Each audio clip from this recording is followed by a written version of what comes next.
વ્યસન મુક્તિ માટે જો એક્શન પ્લાન બનાવવામાં આવે ને તો વ્યસન મુક્તિ ઘણી બધી ઇઝી બની જાય.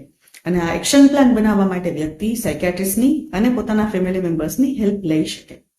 જ્યારે વ્યક્તિ કોઈ કોમ્પિટિશનમાં પાર્ટિસિપેટ કરવા જાય અથવા તો એક્ઝામ આપવા જાય ત્યારે તે ઘણીવાર એક્શન પ્લાન બનાવતો હોય છે. આપણે બધાએ પણ એક્ઝામમાં પરફોર્મ કરતા પહેલા ઘણી બધી વાર એક્શન પ્લાન બનાવેલા હશે.